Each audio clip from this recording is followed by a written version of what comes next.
नमस्कार दोस्तों, स्वागत है आप सभी का तौहर राजपूत वेल्थ में। तो यहाँ पर हम आने वाले ट्रेडिंग सेशन के लिए यानी कि अब जब मार्केट खुलेगा 12 अगस्त को, उसके लिए हम लोग एनालिसिस कर रहे हैं। तो क्या एनालिसिस होगा, किस तरह का एनालिसिस होगा, इस चीज़ को आपको देखना है। देखना क्या है, देखो सिंपल सी भाषा में अगर हम समझना चाहें तो देखो, सबसे पहली चीज़ तो हमको जो ज़रूरत होती है वो एसएल की होती है कि हमको चाहिए एसएल। तो अब यहाँ पर आपको देखने को जो मिलेगा कि यहाँ पर कुछ एसएल यहाँ पर हो सकते हैं। तो मार्केट क्या कर सकता है, 24,400 का ब्रेकआउट भी दे सकता है। यहाँ पर आपको दिख रहा होगा, तो यहाँ से भी एक अपसाइड मोमेंटम आ सकता है। अदरवाइज आपको यहाँ पर देखने को मिल रहा होगा कि देखो यहाँ नीचे की साइड में हमारे पास में यहाँ पर छोटे मोटे बायर्स के एसएल पड़े होंगे, तो और यहाँ पर छोटे मोटे सेलर्स और यहाँ पर सेलर्स के पड़े होंगे। तो ये दो रेंज होती है हमारे पास में, ऊपर और नीचे की, इतनी ही। लेकिन अब एक थोड़ा सा बड़ा मोमेंटम आना चाहिए। मोमेंटम क्या आना चाहिए, देखो मार्केट ना 1 दिन 2 दिन 4 दिन साइडवेज हो सकता है, मतलब साइडवेज 1 या 2 दिन हो सकता है, इससे ज़्यादा साइडवेज नहीं हो सकता। अगर आप बड़े टाइम फ्रेम में आप देखना चाहोगे तो यहाँ से आपको देखने को मिल रहा है कि देखो अगर हम यहाँ से बात करें तो इस रेंज को अगर मार्केट यहाँ से कहीं ना कहीं ब्रेक करे, इस बॉक्स से मार्केट निकले ऊपर की साइड, ये कोशिश कर रहा है ऊपर की साइड में, हो सकता है ये ऊपर की साइड ना जाए, नीचे की साइड में चला जाए। तो ये आपको थोड़ा सा ध्यान देना है और समझना है कि मार्केट क्या कहना चाहता है। अभी मैं नेगेटिव हुई हूँ, क्यों हूँ, उसके पीछे कारण क्या है। देखो इसने एक तो यहाँ पर क्या किया है, यहाँ से ये वाला ब्रेक कर दिया, उसके बाद ये टेस्ट कर रहा है और फिर यहाँ पर इस तरह से प्राइजेक्शन बनना चाहिए। अगर ऐसा बनता है तो अच्छा रहेगा अपने लिए कि यहाँ पर 23,500 का लेवल मिट हो। उसके बाद अगर हम बात करें यहाँ से 23,000 और फिर 22,500 का लेवल मिले।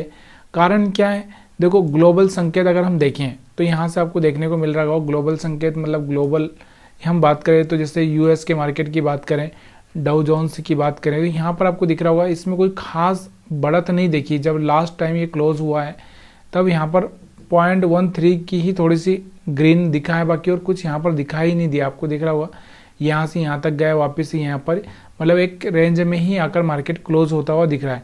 दूसरा अगर हम बात करें, और भी बहुत सारे इश्यूज है, अगर आपको पता होगा तो ईरान हुआ,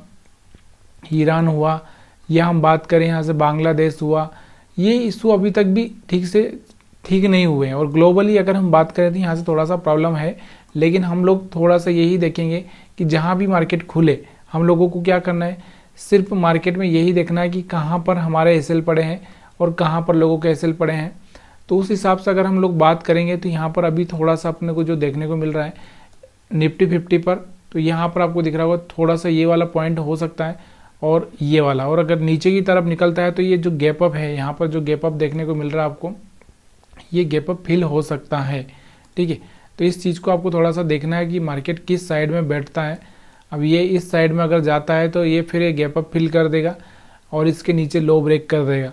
और ऊपर की साइड में जा रहा है तो फिर मार्केट क्या करेगा, एसएल बनाएगा खाएगा, एसएल बनाएगा खाएगा, इसी तरह से ही मार्केट ऊपर जाएगा। अब ये सब तो चीज़ें हो गई यहाँ पर हमारे इसके एनालिसिस की, ये हम 20 मूविंग एवरेज के एनालिसिस से। जब तक कोई मोमेंटम नहीं आता तब तक मज़ा नहीं आएगा। यहाँ पर आपको दिख रहा होगा कितना साइडवेज मार्केट हो गया है, हम लोग कुछ नहीं कर सकते इसमें। चाहे कोई सा भी इंडिकेटर लगा लो, चाहे कोई सी भी स्ट्रेटजी लगा लो, यहाँ पर कोई बेनिफिट होने वाला नहीं है। सेम अगर बैंक निफ्टी का भी अगर हम देखें तो बैंक निफ्टी का मार्केट आपको क्या बोल रहा है आने वाले टाइम के लिए, तो यहाँ से मैंने आपको ये तो बता ही दिया। यहाँ से बैंक निफ्टी का अगर हम देखेंगे तो ग्लोबल हमारे संकेत सही नहीं है, लेकिन छोटी मोटी बाइंग होगी, फिर मार्केट गिरेगा तो ज़्यादा, और बाइंग होगी तो छोटी मोटी, ये चीज़ें थोड़ी सी आपको देखनी है। अब यहाँ से बैंक निफ्टी की अगर हम बात करते हैं तो बैंक निफ्टी में आपको क्या दिख रहा है, बैंक निफ्टी ऑलरेडी यहाँ से डाउन में चल ही रहा है। यहाँ से अगर आप देखोगे 1 घंटे की चार्ट पे लोअर लो ब्रेक करते हुए ही चल रहा है।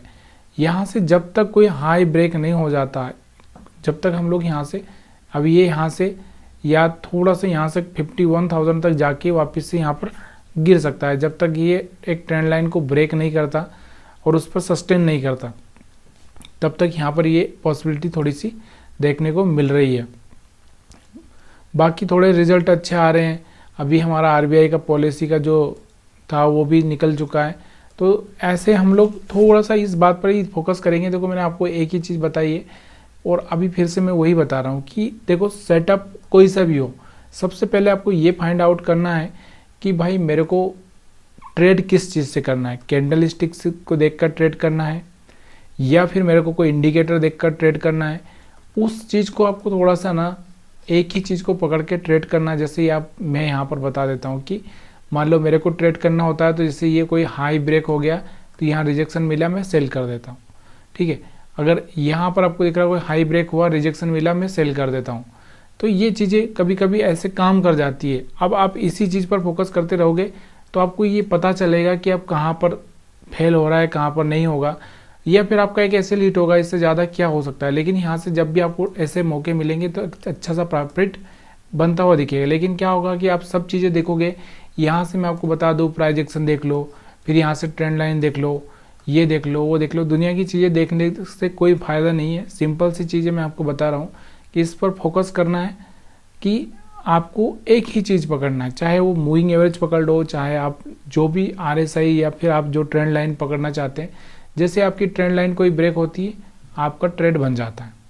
यहाँ से आपको दिख रहा होगा, यहाँ से आपको दिख रहा होगा, या फिर आप देख रहे हो कि यहाँ से हायर हाई ब्रेक हो रहा है तो आपका ट्रेड बन जाता है।